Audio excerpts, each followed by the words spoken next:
नमस्कार दोस्तों। Text book super coaching के ऑनलाइन प्लेटफॉर्म पे मैं विजय विक्रम सिंह आप सभी प्यारे मित्रों का बहुत बहुत स्वागत करता हूँ।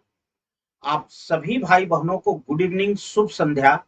आप स्वस्थ रहें, प्रसन्न रहें, मुस्कुराते रहें, हंसते रहें और जीवन में सदा आगे की ओर बढ़ते रहें।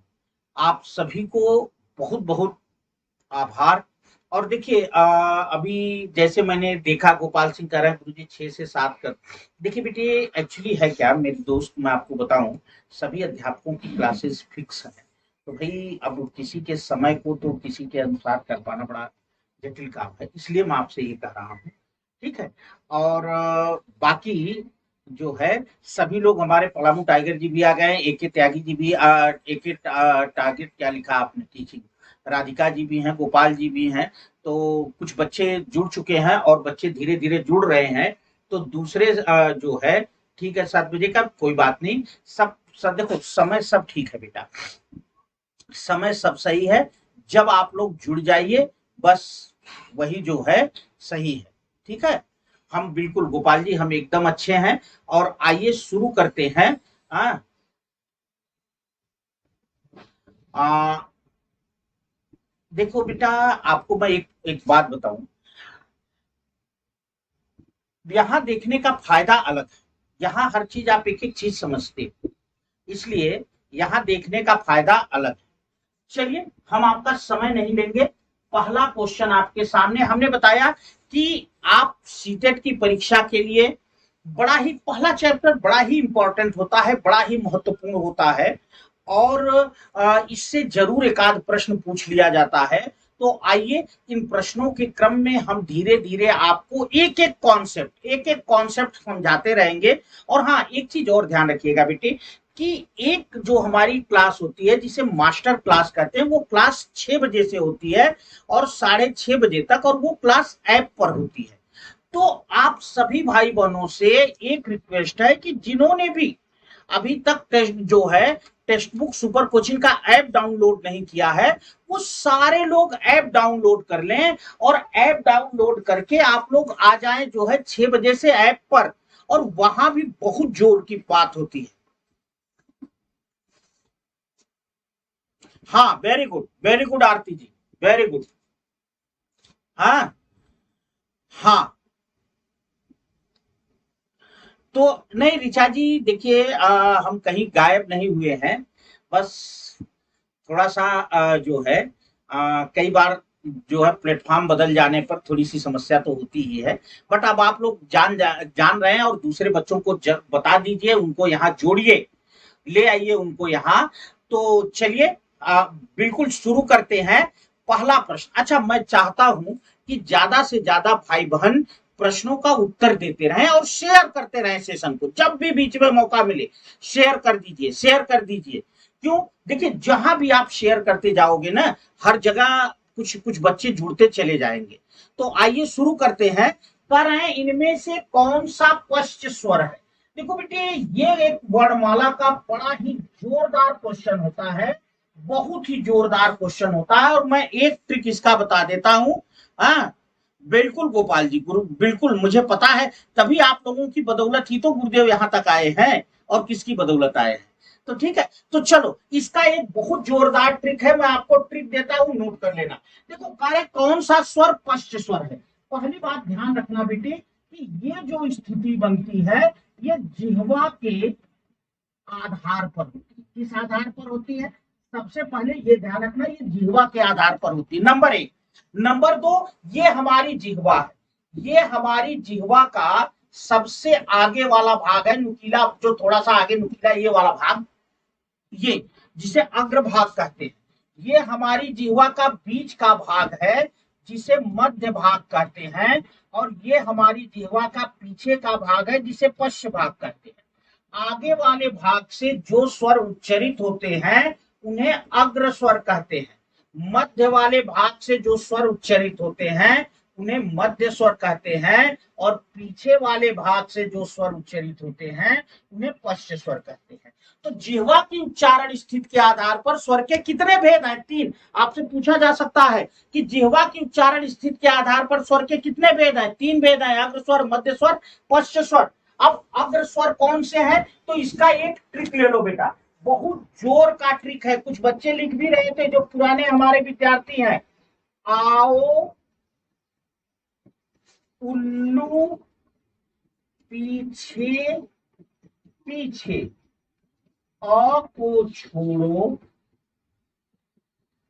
पीछे पीछे, आओ उल्लू पीछे पीछे, अ को छोड़ो पीछे पीछे।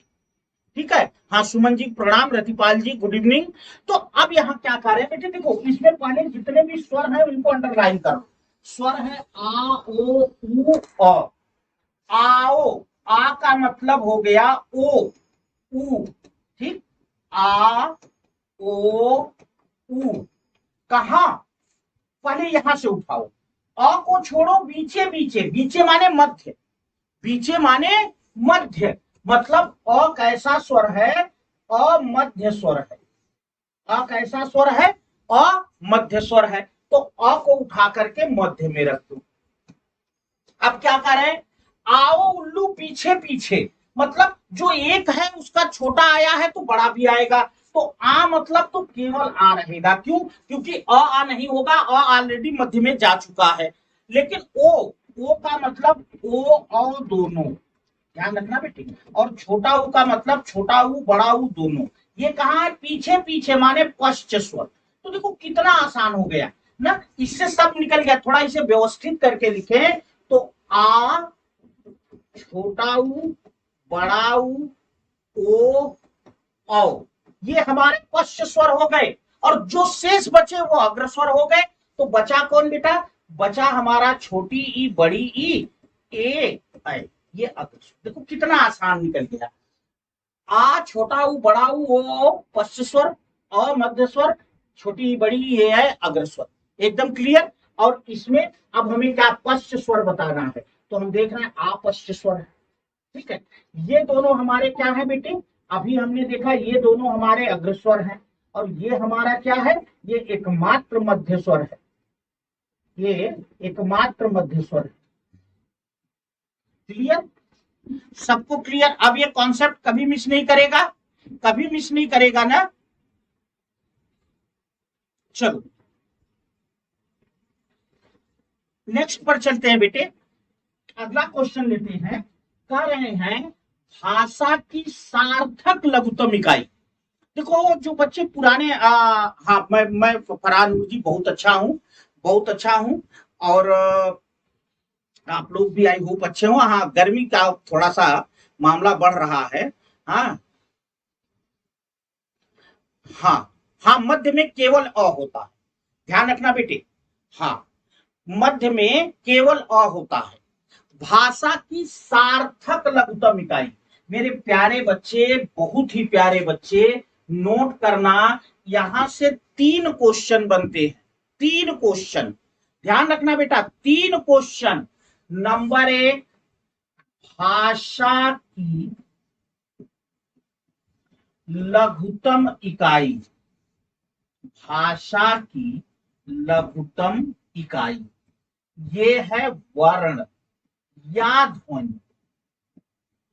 ध्यान रखना बेटे, जो लिखने में वर्ण है वो उच्चारण में ध्वनि है, मतलब हमने अ लिखा तो ये वर्ण है, और अ मुंह से बोला तो ध्वनि है। दूसरी चीज, दूसरा क्वेश्चन बनता है ये वाला, भाषा की सार्थक लघुत्तम इकाई, भाषा की सार्थक लघुत्तम इकाई, तो ये है शब्द। क्यों, क्योंकि वर्ण का कोई अर्थ नहीं होता, अगर हमने अ लिखा है तो अ का कोई अर्थ नहीं है, अ का मेरे बच्चे कोई अर्थ नहीं है। तो अब जैसे, लेकिन हमने लिख दिया आम, आधा लोगों के मुंह में पानी आ रहा होगा ना, आम। अच्छा यार एक आज बड़ी मजे की बात बताऊं, मैं एक जगह आज गया था तो वापस आते समय मैंने हाईवे के किनारे कुछ दुकानें देखी जो बड़ी अच्छी सजी थी, और मैंने पहली बार इतने, मतलब आम के स्टार्टिंग मौसम में भी वहां कम से कम, हाँ बिल्कुल लाइक कर दो, तो 10-12 किस्म के आम देखे। और आश्चर्य मुझे तब हुआ जब 70 रुपए से लेके 400 रुपए किलो तक आम था। हम कहे यार गजब, मुझे तो लग रहा था अभी वही बड़ा वाला जिसमें जूस बनता है, जिसका मैंगो शेक, हमें लगा मार्केट में केवल वही आम आता होगा, लेकिन हमने देखा दसों वैरायटी के आम। हद है यार ना। तो तीसरा, अब देखो, अब आम सार्थक हो गया, एक फल का बोध करा रहा है। और तीसरा प्रश्न बनता है बेटा कि भाषा की, एक मिनट, संपूर्ण भाव को, या कभी कभी एक भाव भी लिख देता है, संपूर्ण भाव को व्यक्त करने वाली, संपूर्ण भाव को व्यक्त करने वाली भाषा की लघुतम इकाई, संपूर्ण भाव को व्यक्त करने वाली भाषा की लघुतम इकाई वाक्य।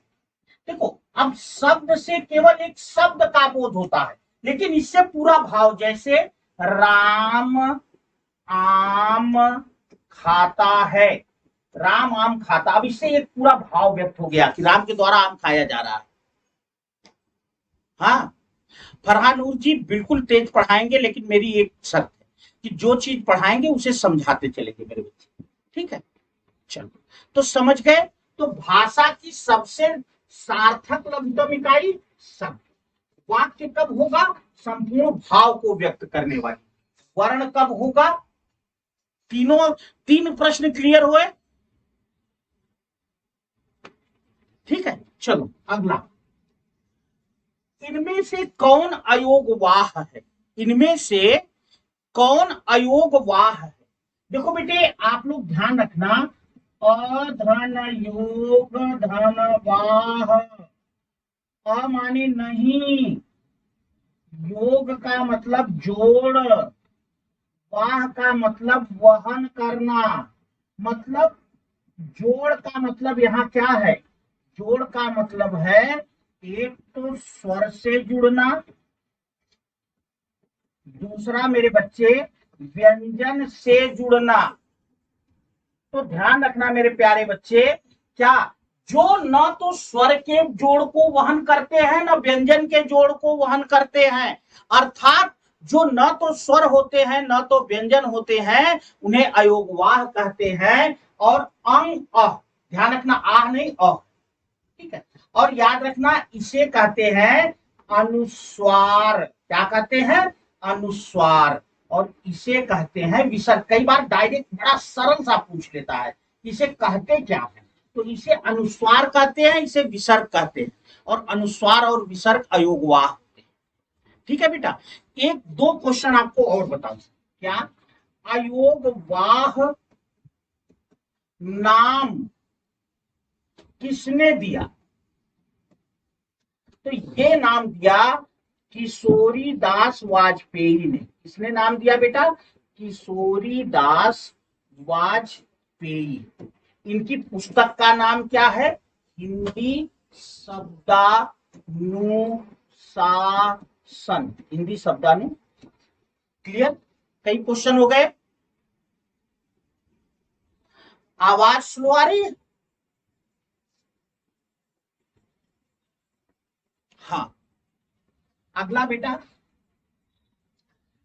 वाक्यों में प्रयुक्त शब्दों का व्यवहारिक और अनुशासित रूप कहलाता है।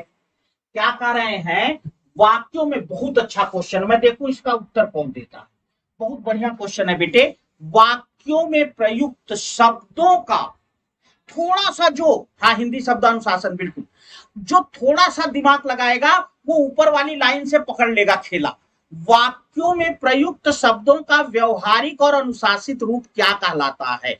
मैं देखूं जरा कितना अच्छा उत्तर देते हैं, जल्दी करिए। तो रूपाली कुंवर जी ए का उत्तर है, प्रीति कुमारी ए का उत्तर दे रही हैं, बी का उत्तर रुबीना खातून जी दे रही हैं, ए रिया जी भी कर रही हैं, राधिका जी, पूजा जी, हाँ बिल्कुल, हाँ हाँ, ध्यान रखना, प्रीति जी भी, वंदना जी भी, एकदम सही है बेटा, एकदम सही है मेरे बच्चे, दिमाग में बिठा लो। क्या वाक्य में प्रयुक्त शब्द, इतना मन में बिठाओ, वाक्य में प्रयुक्त शब्द कहने का मतलब है बेटे, जैसे हमने अकेले राम लिखा तो राम एक शब्द, ठीक है।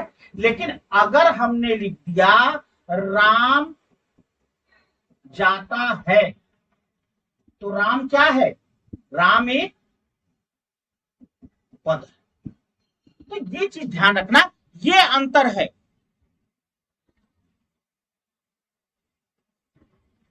ठीक है, हाँ, कि ये अंतर है मेरे बच्चे पद और शब्द में। राम अगर अकेला लिखा तो राम एक शब्द है, लेकिन राम अगर इसे वाक्य में, जब कोई शब्द वाक्य में प्रयुक्त होता है तो पद कहलाता। ठीक है, हाँ नोट्स में दे देंगे, कोई बात नहीं मेरे बच्चे। ठीक, चलो नेक्स्ट,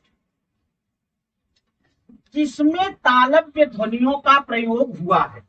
देखो बेटे, आप लोग अच्छी तरह से जानते हैं कि हमारे जितने भी स्वर और व्यंजन हैं वो सब के सब हाँ व्याकरणिक नियमानुसार बन जाते हैं। वही तो मैंने बताया, जब वाक्य में प्रयुक्त होते हैं तो पद बन जाते हैं, जब अकेले लिखे जाते हैं तो सब, जैसे मैंने कहा नहीं, जब लिखा जाता है तो वर्ण बनता है, जब मुंह से बोला जाता है तो ध्वनि बनती है। सेम वही स्थिति है, बस अंतर वहां क्या है कि वहां लिखा दोनों जा रहा है पर अकेले और अलग अलग। अच्छा ये ध्यान रखना बेटे, कार्य किसमें तालव्य ध्वनियों का प्रयोग हुआ है? तालव्य ध्वनियों का प्रयोग, तो देखो इसका सूत्र होता है ईचू यसा नाम ताल। और मैंने कहा था नाम के पहले आ आए तो समझ लेना वहां से पीछे तक उच्चारण स्थान है, और नीचे जो स्वर है उसे काट देना। तो ई का मतलब हो गया छोटी ई बड़ी ई, च का मतलब च वर्ग, च वर्ग माने च छ ज झ इया, ठीक है। और बचा कौन? य और श। इनका उच्चारण कहां से होता है बेटा? ताल से होता है या तालव्य। ठीक है मेरे बच्चे, तो अब आप देख लो इसमें चाचा, ये मामा, उपपदमानी नाम ओष्ठ, ये ओष्ठ है। बाबा, क ख ब, ये भी ओष्ठ है, और ये भी ओष्ठ, तीनों ओष्ठ। और ये हमारा क्या है? तालव्य। क्लियर हो गया बेटा सबको? चलो थोड़ी सी संख्या का ध्यान रखो भाई, शेयर करते रहो, शेयर करते रहेंगे सेशन को। और जो भी नए बच्चे हैं वो ऐप को डाउनलोड करें, और आप जो है 6 बजे ऐप के जो है मास्टर क्लास में मिले। ठीक है, चलिए, निम्नलिखित में कौन सा वर्ण घोष महाप्राण है? देखो बेटा बहुत कठिन काम नहीं है ये हमें ना थोड़ा सा फंसाते हैं। अभी क्या, अभी तो आगे भी आएंगे, ज्यादा वाले आएंगे। एक्चुअली ये करते करते क्या है बेटी ना, ये हमको थोड़ा सा उलझा करके हमसे ये जानना चाहते हैं। बिल्कुल गोपाल जी, झूम के शेयर करेंगे, झूम के शेयर करेंगे। ये हमसे कई प्रश्नों का उत्तर एक में ले लेना चाहते हैं। जैसे ये प्राइवेट कंपनियों वाले हैं, देखिए मैं तो ऐसे कह दे रहा हूं, सब लोगों को बुरा भी लग सकता है, मतलब वो एक ही आदमी से कई काम ले लेते हैं ना। तो ये वही चीज है, कई प्रश्नों का उत्तर एक में कर लेते हैं। तो इसका एक तरीका है मेरे बच्चे, सुन लो, क्या एक एक उठाना, इसे नंबर 1 लिखो, इसे नंबर 2, जितने आते हैं उनकी नंबरिंग करो, पहले नंबर 1 मिलाओ और फिर नंबर 2, अपने आप उत्तर बच जाएगा। घोष, देखो आप लोग अच्छी तरह से जानते हैं, आपको मैंने एक सूत्र दिया था बहुत जोर का, अघोष, अ की 1 मात्रा, घो की 2 मात्रा, मतलब जो हमारे वर्गीय व्यंजन है क से लेकर म तक, जो वर्गीय व्यंजन है उनका पहला दूसरा वर्ण क्या होता है? अघोष होता है। और श से मैंने बताया था, दिमाग में बिठा लेना, तीनों श,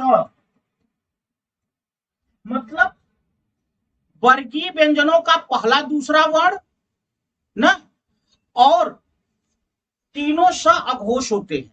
तो हमें घोष बताना है, तो इनके अलावा, तो देखो अब आप यहां ध्यान रखना कि हमने कहा तीनों स अघोष होते हैं, इसका मतलब ये अघोष है, हमें घोष बताना है। ठीक, ये अघोष है, ये अघोष, तो एक से ही उत्तर बन गया यार।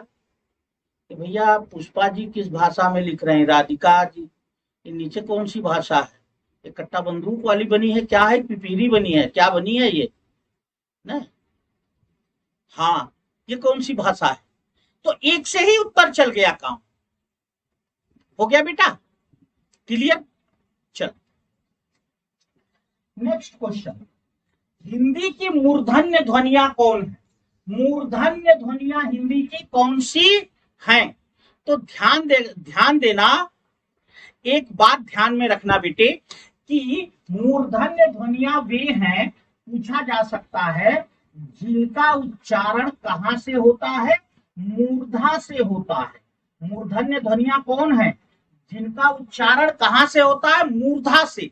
अब मूर्धा कहते किसको है, ये दिमाग में बिठाओ। देखो ऊपर की तरफ जीभ ले चलो, सबसे पहले दांत मिलेगा, दांत के पीछे का भाग जो है वो तालु है, तालु के पीछे एक गड्ढा है, और गड्ढे के पीछे जो ऊंचाई है उसे मूर्धा कहते हैं, और वहां से जो ध्वनियां उच्चरित होती है उन्हें मूर्धन्य ध्वनियां कहते हैं। और ध्यान रखना बेटे, इसका सूत्र होता है ऋतु रसाणाम, ऋतु रसाणाम मूर्धा। अब इसमें ध्यान रखिए, राम के पहले आ है तो यहां तक उच्चारण स्थान, ऊ को हटा दिया तो बचा री, री माने छोटा री बड़ा री दोनों, ट माने ट वर्ग, ट वर्ग का मतलब हो गया बेटा ट ठ ड ढ अड़, उसके बाद बचा र और श। इनका उच्चारण कहां से होता है? मूर्धा से होता है, इन्हीं को मूर्धन्य कहते हैं। तो ये देखिए ट ठ ड ढ इज द राइट आंसर। हाँ हाँ, रोहिणी मिश्रा जी बहुत अच्छा प्रश्न किया आपने कि उपभाषाओं के अंतर्गत 17 या 18 रखा जाएगा। एक बार यह प्रश्न आया था, 17 भाषा माना गया, 17 भाषा माना गया, ठीक है। हाँ ये जो है 17 भाषा माना गया था, एक बार एक क्वेश्चन आया हुआ था मेरे बच्चे, ठीक। चल अगला देखना मेरे बेटे, कह रहे हैं री स्वर की मात्रा का प्रयोग कौन से शब्द में है? करे किसमें री लगा हुआ है? बहुत आसान क्वेश्चन है।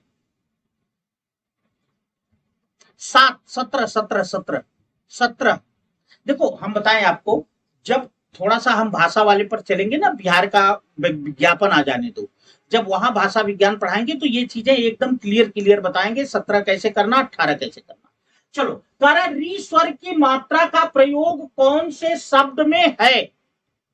चलो एक का उत्तर दिया पुष्पा जी ने, हाँ पुष्पा जी ने दिया, पप्पू कुमार जी ने, शुभम जी ने, आशीष जी ने, रूपाली जी ने, मातृभूमि नीलम जी ये कह रही हैं, सब लोग ये कह रहे हैं और बिल्कुल सही है। देखो शांति में तो कोई री है नहीं, आम्र में र है। अब ये क्रिया ऐसे थोड़ी री लिखा जाता है, ये रिया ये थोड़ी है, ये क्रिया वाला जो है ये तो क्र बना है ना, ये तो क्र बना है, क्रिया, ये भी गलत है। तो एकमात्र शब्द सही है, यही आसान है, कोई कठिन नहीं। नेक्स्ट देखो, हिंदी की स्पर्श, अब देखो कई बनाया, स्पर्श घोष महाप्राण ओष्ठ और व्यंजन ध्वनि है। अब देखो इसमें कई बार आप एक काम कर सकते हो कि जो सबसे सरल है उसे पहले ट्राई कर सकते हो। अब देखो इसके कितने भाग हैं, 1 2 3 4 और 5, मतलब 5 प्रश्न का उत्तर एक में, 5 in 1, 5 in 1। कोई बात नहीं, आप बिल्कुल धैर्य रखें। देखो जब विपत्ति ज्यादा हो ना,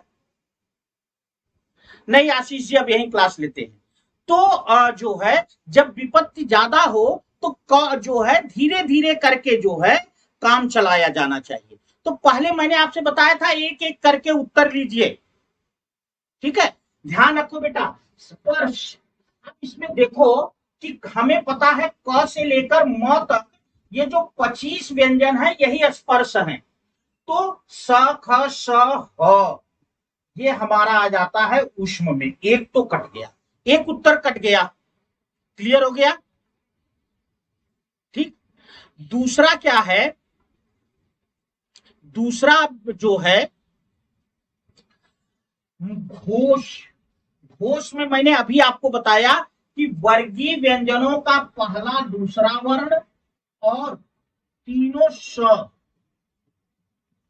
ये क्या होते हैं, अघोष होते हैं, शेष घोष होते हैं। तो अब देखिए तीनों श, तो तीनों स में से कोई नहीं है, प फ भी नहीं है, ट ठ, ठ देखिए दूसरा वर्ण ये कट गया, थ दूसरा वर्ण है, ये कट गया। बस दो करते ही सारा उत्तर निकल के चला आया। दो करते ही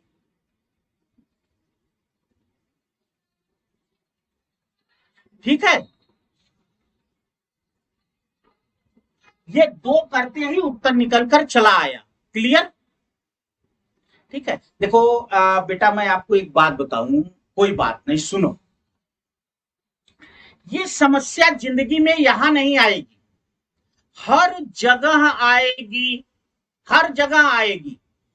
तो इसलिए आप लोगों को थोड़ा सा इससे घबराना नहीं। हमें देखो, हम भी इतनी देर से देख रहे हैं, हमने कुछ नहीं कहा, उसका कारण है। देखो जब आप संसार में रहोगे ना, संसार में जो है जब आप रहोगे तो आपको इस तरह के इरिटेटिंग लोग, परेशान करने वाले लोग हर स्थान पर मिलेंगे। तो थोड़ा सा कूल हो करके उन्हें जो है झेलना सिखाओ। अच्छा एक बात आपको और बताऊं, कोई आपको कह रहा है भों भों भों, अब आपने उस पर ध्यान ही नहीं दिया, कुछ देर बाद उसका मुंह पे मुंह दर्द करेगा, अपने आप भाग जाएगा। तो इसलिए बहुत परेशान नहीं होते, आप प्रश्नों पर ध्यान दो। बाकी जो है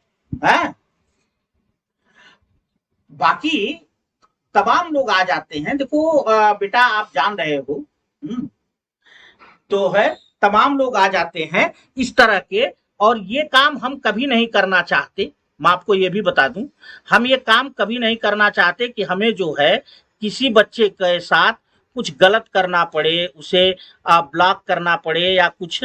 ठीक है, कोई बात नहीं, आ जाते हैं लोग इरिटेट करने। उनका कारण भी है कि देखो बहुत से लोग हैं, तमाम